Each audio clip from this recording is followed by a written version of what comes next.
मत्ती की इंजील बाब 3। उन दिनों में यूहन्ना बपतिस्मा देने वाला आया और यहूदिया के बयाबान में ये मनादी करने लगा, तौबा करो क्योंकि आसमान की बादशाही नजदीक आ गई है। ये वही है जिसका जिक्र यसाया नबी की मारिफत यूं हुआ, बियाबान में पुकारने वाले की आवाज आती है कि खुदावंद की राह तैयार करो, उसके रास्ते सीधे बनाओ। ये यूहन्ना ऊंट के बालों की पोशाक पहने और चमड़े का पटका अपनी कमर से बांधे रहता था और उसकी खुराक टिड्डियां और जंगली शहद थी।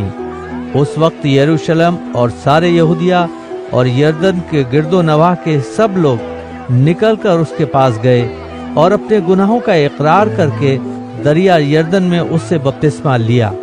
मगर जब उसने बहुत से फरीसियों और सदूकियों को बपतिस्मे के लिए अपने पास आते देखा तो उनसे कहा, ऐ सांप के बच्चों, तुमको किसने जता दिया कि आने वाले गजब से भागो?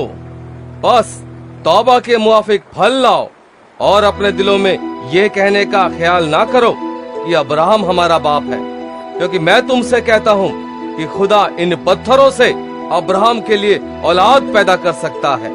और अब दरख्तों की जड़ पर कुल्हाड़ा रखा हुआ है, बस जो दरख्त अच्छा फल नहीं लाता वो काटा और आग में डाला जाता है।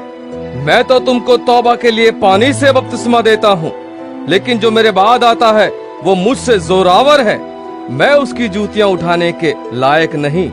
वो तुमको रूल कुद्स और आग से बपतिस्मा देगा, उसका छाछ उसके हाथ में है और वो अपने खलियान को खूब साफ करेगा और अपने गेहूं को तो खत्ते में जमा करेगा, मगर भूसी को उस आग में जलाएगा जो बुझने की नहीं।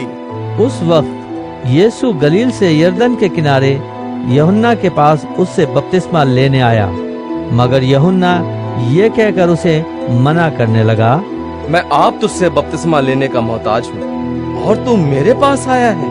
यीशु ने जवाब में उससे कहा, अब तो होने ही दे, क्योंकि हमें इसी तरह सारी रास्तबाजी पूरी करना मुनासिब है। इस पर उसने होने दिया और यीशु बपतिस्मा लेकर फिलफौर पानी के पास से ऊपर गया और देखो उसके लिए आसमान खुल गया और उसने खुदा की रूह को कबूतर की मानिंद उतरते और अपने ऊपर आते देखा। और देखो आसमान से ये आवाज आई, ये मेरा प्यारा बेटा है जिससे मैं खुश हूँ।